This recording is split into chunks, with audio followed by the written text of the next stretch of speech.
कहानी की शुरुआत होती है और हमें फ्रैंक का घर दिखाया जाता है। फ्रैंक जो कि असल में एक सीआईए एजेंट रह चुका है, लेकिन अब वो रिटायर हो चुका है। तभी घड़ी में 6 बजते हैं और फ्रैंक उठ जाता है और हमें पता चलता है कि फ्रैंक अब आम आदमियों की तरह जीने लगा है। लेकिन वो बिना किसी मतलब के पेंशन ऑफिस में फोन लगाता है और वहाँ पर शेरा नाम की लड़की से बात करता है। शेरा को भी पता है कि फ्रैंक की बातों का कोई मतलब नहीं है, फिर भी वह उससे बात करती है क्योंकि वह जानती है कि फ्रैंक उसे चाहने लगा है और शेरा भी कहीं न कहीं फ्रैंक को पसंद करने लगी है। इसलिए वो सारे की सारी बातें एक दूसरे से शेयर करते हैं और फ्रैंक उसे पूछता है कि आज तुम कौन सी किताब पढ़ने वाली हो, और शेरा कहती है कि मैं आज लव स्टोरी वाली किताब पढ़ने वाली हूँ। इसलिए फ्रैंक भी वो किताब ले आता है। तभी रात के समय हम देखते हैं कि फ्रैंक के घर में कुछ लोग घुस आए हैं जिनके हाथों में बंदूक है और फ्रैंक का पीछा कर रहे हैं। लेकिन फ्रैंक चुपके से किचन में चले जाता है और वह लोग भी पीछे जाते हैं। फिर वह देखते हैं कि फ्रैंक किचन में से गायब हो चुका है, लेकिन अचानक से फ्रैंक पीछे से आकर उन लोगों पर हमला कर देता है और देखते ही देखते उन लोगों का सफाया कर देता है। लेकिन फ्रैंक को पता है कि बाहर भी कुछ और लोग होंगे, इसलिए वो एक पेन में बंदूक की गोलियां डालकर वहाँ से बेसमेंट में चला जाता है और वहाँ पर नीचे का फर्श तोड़ने लगता है और वहाँ से एक संदूक निकालता है जिसमें कई पासपोर्ट और एक गन रखी होती है।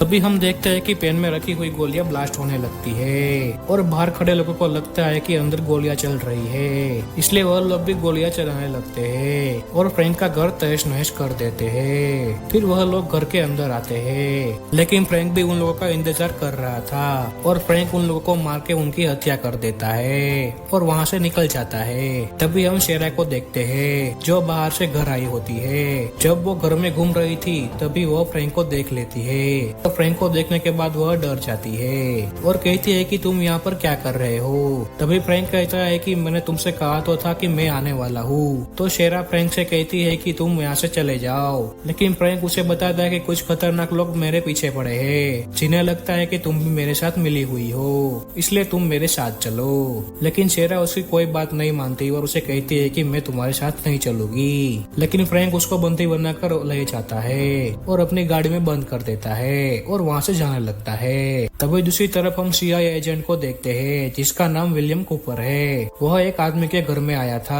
और वह वहाँ पर सबूत को मिटा रहा था ताकि सबको लगे कि वह एक आत्महत्या है। तभी हम देखते हैं कि उसने एक आदमी को लटका रखा है, लेकिन तभी वह आदमी कूपर से कहता है कि तुम मुझे छोड़ दो और इसके बदले में मैं तुम्हें काफी सारे पैसे दूंगा। लेकिन कूपर उसकी कोई बात नहीं सुनता और उसको लटका के मार देता है। फिर वह अपने बॉस को मिलने के लिए जाता है जिसका नाम सिंथिया है और वह उसको फ्रैंक की फाइल देती है और उसे कहती है कि अब तुम्हें उसको मारना होगा। लेकिन कूपर उस फाइल को देखकर हैरान रह जाता है क्योंकि वह भी एक सीआईए एजेंट होता है। तभी सिंथिया कहती है कि क्या तुमसे ये काम हो पाएगा। तभी कूपर कहता है कि हाँ हो जाएगा और हम वहाँ जो को देखते हैं जो एक जमाने में फ्रैंक का पार्टनर हुआ करता था, लेकिन वह अब रिटायर हो चुका है। तभी फ्रैंक उसको मिलने के लिए वहाँ पर जाता है। तभी फ्रैंक उसको सारी की सारी बात बताता है और कहता है कि मेरे घर पर एक टीम आई थी और वो शेरा के बारे में भी बताता है। और तभी फ्रैंक जो को एक पार्सल देता है जिसमें उन सब लोगों की उंगलियां होती है जो फ्रैंक को मारने के लिए उसके घर पे आए थे और जो अपने काम पर लग जाता है। तभी हम कूपर को देखते हैं, वह फ्रैंक की फाइल चेक कर रहा था। तभी उसे पता चलता है कि कुछ महीनों से लगातार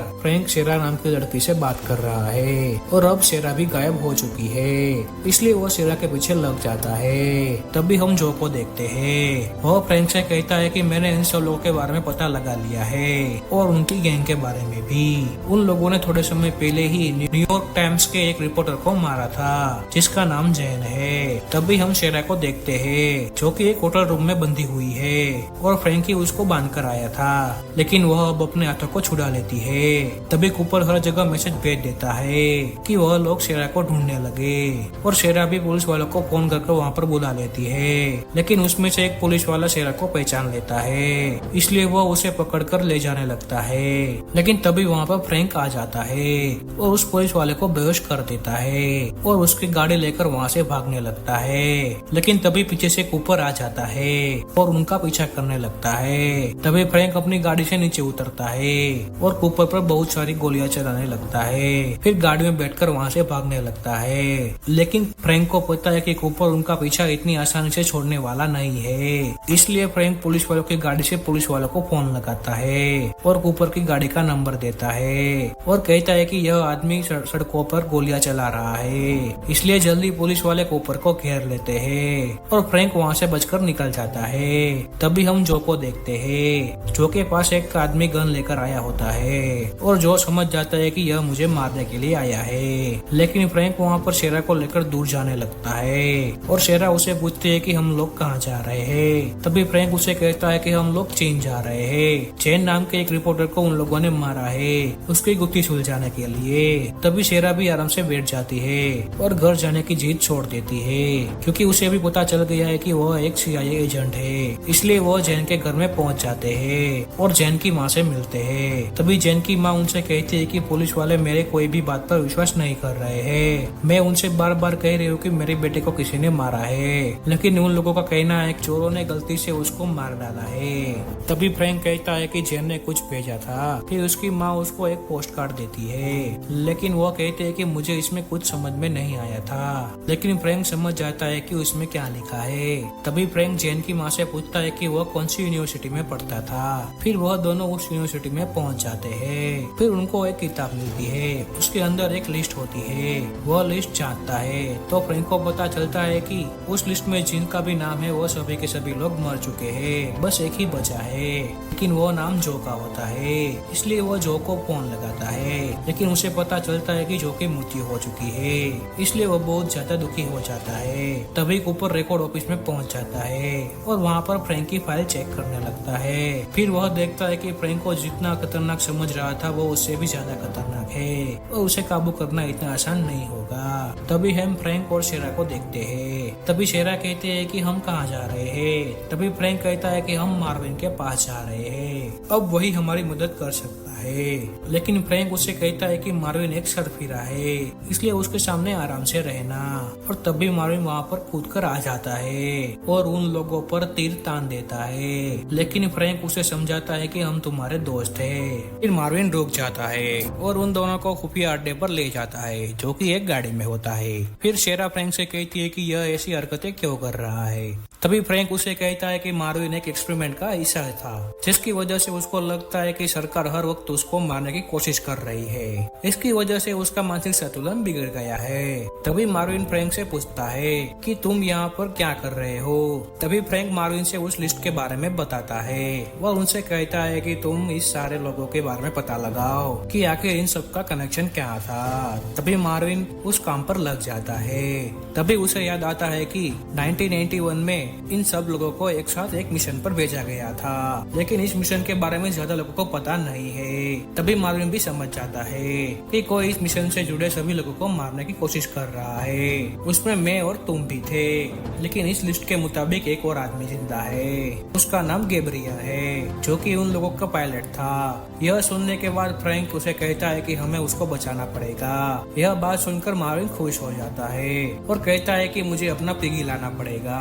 फिर अगले सीन में हम देखते हैं कि मार्विन के पास एक खिलौना होता है जो पिग्गी जैसा दिखता है और वह लोग एयरपोर्ट की तरफ जाने लगते हैं। तभी मार्विन एक औरत को पकड़ लेता है और उसे पूछता है कि तुम हमारा पीछा क्यों कर रही हो, और वो फ्रैंक से कहता है कि मैं इसको गोली मारने वाला हूँ। लेकिन फ्रैंक उसे रोकता है और उसका बैग चेक करने लगता है, लेकिन उसमें कुछ नहीं मिलता है, इसलिए वो उसे छोड़ने के लिए कहता है। तभी उन्हें गैब्रियल मिल जाता है और गैब्रियल उन्हें बताता है जब हम लोग वहाँ पर गए थे तब हमारा बस एक ही काम था कि हमें एक आदमी को सही सलामत लेकर आना था, और हमें यह भी बताया गया था कि इस मिशन का जिक्र किसी और को ना करे। यह बात चल ही रही होती है कि मार्विन को एक हेलीकॉप्टर दिखता है। वह फ्रैंक से कहता है कि मैंने इस हेलीकॉप्टर को कुछ देर पहले भी देखा था। तभी उस हेलीकॉप्टर में से एक गोली चलती है और गैब्रियल को लग जाती है, लेकिन वह लोग बच जाते हैं। तभी हमें पता चलता है कि यह सब CIA कर रही है और यह लोग वहाँ से भाग जाते हैं, लेकिन उन लोगों को सब जगह से घेर लिया था। तब भी मार्विन अपनी पिगी में से एक खतरनाक हथियार निकालता है और एक एक करके सभी लोगों को मारने लगता है। लेकिन तभी मार्विन के सामने वही औरत आ जाती है जिसको उस पर शक था और उसका अंदाजा सही निकलता है, इसलिए वो दोनों एक दूसरे पर गोलियां चलाने लगते हैं। मार्विन यहाँ पर एक गोली चलाता है और वही औरत वहाँ पर रॉकेट लॉन्चर चलाती है, लेकिन मार्विन की गोली इतनी सटीक होती है कि उसी रॉकेट को चीर देती है और वह रॉकेट वहाँ पर ब्लास्ट हो जाता है और वह औरत वहाँ पर मर जाती है। तभी फ्रैंक मार्विन से कहता है कि हमें रिकॉर्ड रूम चेक करना होगा, तभी हम 1981 के कांड के बारे में जान पाएंगे। लेकिन उसके लिए मुझे एक आदमी को मदद चाहिए। इसीलिए फ्रैंक रशियन एम्बेसी पहुंच जाता है और वहाँ पर इवान नाम के एक आदमी से मिलता है। इवान कभी CIA का एजेंट हुआ करता था, लेकिन अब वो रशियन एम्बेसी में काम करता है। तभी इवान फ्रैंक से कहता है कि तुम्हें मेरी क्या मदद चाहिए। तभी फ्रैंक कहता है कि मुझे रिकॉर्ड रूम में जाना है। तभी इवान एक नकली ID देता है और अगले ही दिन वह वहाँ पर पहुँच जाता है और CIA के रिकॉर्ड रूम में जो आदमी होता है वो फ्रैंक को पहचान लेता है और वह उसको 1981 की फाइल दे देता है और वह यह भी बताता है कि आजकल तुम्हारी बहुत चर्चा हो रही है, लेकिन सबसे ज्यादा बात तुम्हारी कूपर करता है। यह सुनने के बाद फ्रैंक कूपर के ऑफिस में पहुंच जाता है और देखते देखते उन दोनों के बीच में लड़ाई हो जाती है। तो फ्रैंक कहता है कि तुम काफी अच्छा लड़ लेते हो, तुमने किससे ट्रेनिंग ली है। तो कूपर अपने ट्रेनर का नाम बताता है। तो फ्रैंक उसे कहता है कि मैंने ही उसे ट्रेनिंग दी है। इतना कहने के बाद फ्रैंक कूपर को बेहोश कर देता है और वह सेरा के पास पहुंच जाता है। लेकिन बचने के लिए फ्रैंक वहां पर एक ब्लास्ट कर देता है, जिसकी वजह से फायर डिपार्टमेंट के आदमी वहां पर आ जाते हैं। तभी फ्रैंक एक ऑफिसर को बेहोश कर देता है और उसका ड्रेस पहन लेता है और वहां से निकल जाता है। तभी हम मार्विन को देखते हैं, जो कि बाहर गाड़ी लेकर उनका इंतजार कर रहा था, लेकिन किसी ने उसके सर पर बंदूक तान रखी थी और वह और कोई नहीं बल्कि जो होता है। तभी सब पूछने लगता है कि तुम अभी तक जिंदा कैसे हो। तभी जो उसे कहता है कि मुझे पता था कि मुझे कुछ लोग मारने वाले हैं, इसीलिए मैं तैयार बैठा था और मैंने जानबूझकर मरने का नाटक किया था ताकि वह लोग मेरा पीछा ना करे। लेकिन फ्रैंक को यहाँ पर गोली लग चुकी है और वह लोग अस्पताल नहीं जा सकते, इसीलिए फ्रैंक विक्टोरिया नाम के एक एजेंट के पास पहुँच जाता है। विक्टोरिया भी उन लोगों के साथ पहले काम कर चुकी है। तभी फ्रैंक उससे मदद मांगता है और विक्टोरिया उससे गोली निकाल देती है। फिर सारे लोग उस लिस्ट के बारे में बात करने लगते हैं। तभी वह लोग लिस्ट में अलेक्जेंडर का नाम भी देखते हैं, लेकिन मार्विन कहता है कि अलेक्जेंडर हमारे साथ मिशन पर आया ही नहीं था, फिर भी उसका नाम इसमें कैसे है। और वह लोग डिसाइड करते हैं हम लोग अलेक्जेंडर के पास जाएंगे। इसलिए जो एक अफ्रीकन जनरल बन जाता है और उससे मिलने के लिए हथियारों के सौदे का नाटक करता है और उसके पास जाता है, क्योंकि उन्हें पता है कि अलेक्जेंडर काफी सिक्योरिटी के बीच में रहता है। इसलिए दूर से विक्टोरिया भी अपनी स्नाइपर लेकर तैयार थी और उसके साथ सेरा भी होती है। उसके बाद वह तीनों अंदर चले जाते हैं और मौका देखकर जो अलेक्जेंडर को बंदी बना लेता है और उन दोनों को भी अंदर बुला लेता है और वो तीनों उससे पूछताछ करते हैं और उन्हें कहता है कि हमें पूरे की पूरी सच्चाई बताओ। तभी अलेक्जेंडर कहता है कि तुम्हें पता है कि तुम लोग वहाँ पर क्यों गए थे। तुम लोगों ने वहाँ पर एक आदमी बचाया था, जो कि और कोई नहीं बल्कि हमारा वाइस प्रेसिडेंट है और उसी ने वहाँ पर कुछ लोगों को मारा था। लेकिन वो जल्दी ही राष्ट्रपति का चुनाव लड़ने वाला है। वह नहीं चाहता है कि उसका नाम खराब हो, इसलिए वो सारे के सारे गवाहों को मार रहा है। तभी CIA को पता चल जाता है कि वह लोग अलेक्जेंडर के घर में हैं और वे लोग पूरी की पूरी बिल्डिंग को घेर लेते हैं। फिर फ्रैंक कूपर को फोन लगाता है और उसे सारी बात बताता है। वह कहता है कि CIA को कोई इस्तेमाल कर रहा है, लेकिन कूपर उसकी कोई बात नहीं सुनता और वह कहता है कि अगर तुम सीधे सीधे बाहर आ गए तो कोई गोली नहीं चलाएगा, लेकिन अगर तुमने भागने की कोशिश की तो मैं तुम्हें गोली मार दूंगा। लेकिन फ्रैंक कहता है कि मैं बाहर आ रहा हूँ। तभी एक कोट पहनकर एक आदमी बाहर आता है, तभी उसे गोली मार दी जाती है। हालांकि कूपर ने गोली चलाने को मना किया था, फिर भी किसी ने गोली चला दी। यह देखकर कूपर भी उसी जगह भागने लगता है, लेकिन वह देखता है कि वह फ्रैंक नहीं बल्कि जो था। जो ने जानबूझकर अपनी जान दी थी ताकि वह सब लोग वहाँ से भाग सके। लेकिन तभी हम देखते हैं कि सेरा का पैर फिसल जाता है और वह CIA के हाथों पकड़ी जाती है। लेकिन तभी हम देखते हैं कि इवान एक गाड़ी लेकर वहाँ पर आ जाता है और वह लोग उसमें बैठकर वहाँ से निकल जाते हैं। लेकिन वह लोग जो की मौत से काफी ज्यादा परेशान थे। तभी विक्टोरिया कहती है कि हमें सेरा को बचाना होगा। तभी फ्रैंक कूपर को फोन लगाता है और उसे कहता है कि तुम सेरा को छोड़ दो, लेकिन कूपर उसका फोन ट्रेस कर रहा था। तभी उसे पता चलता है कि फ्रैंक असल में उसके ही घर में था और वह डर जाता है। तभी फ्रैंक उसे कहता है कि अगर तुमने सेरा को कुछ किया तो वही काम मैं तुम्हारे परिवार के साथ करूंगा।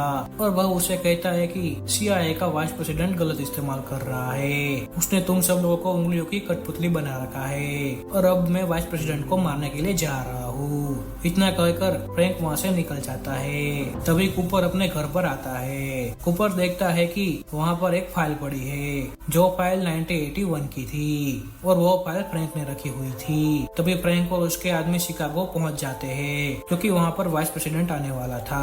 तभी वह लोग अलग अलग जगह से अंदर घुस जाते हैं। तभी हम देखते हैं कि विक्टोरिया एक स्प्रे लेकर आई होती है जो वो इवान को दे देती है और इवान उसे हर जगह स्प्रे करने लगता है और सब लोगों को लगता है कि हॉल में जहरीली गैस फैल गई है और सब लोग भागने लगते हैं और सारे लोग वाइस प्रेसिडेंट को लेकर वहाँ निकलने लगते हैं। लेकिन मेन डोर पर ही मार्विन और विक्टोरिया वाइस प्रेसिडेंट पर गोलियां चलाने लगते हैं, इसलिए वाइस प्रेसिडेंट और उसके आदमी दूसरे डोर से जाने लगते हैं। लेकिन वहाँ भी इवान एक ब्लास्ट कर देता है। तभी पीछे के दरवाजे से एक ऊपर आ जाता है, लेकिन वह देखता है कि बंदूक ऑटोमेटिक चल रही है। तभी हम देखते हैं कि विक्टोरिया और मार्विन वाइस प्रेसिडेंट पर हमला कर रहे हैं और वह उसे दरवाजे को भी ब्लॉक कर देते हैं। लेकिन अब वह लोग भी विक्टोरिया पर गोली चलाने लगते हैं और उनमें से एक गोली विक्टोरिया को भी लग जाती है, इसलिए वह मार्विन को आगे जाने के लिए कहती है और वहाँ पर खुद रुक जाती है। अब उसे लगता है कि उसका अंतिम समय आ चुका है, लेकिन तभी वहाँ पर इवान आ जाता है और पीछे का दरवाजा खोल देता है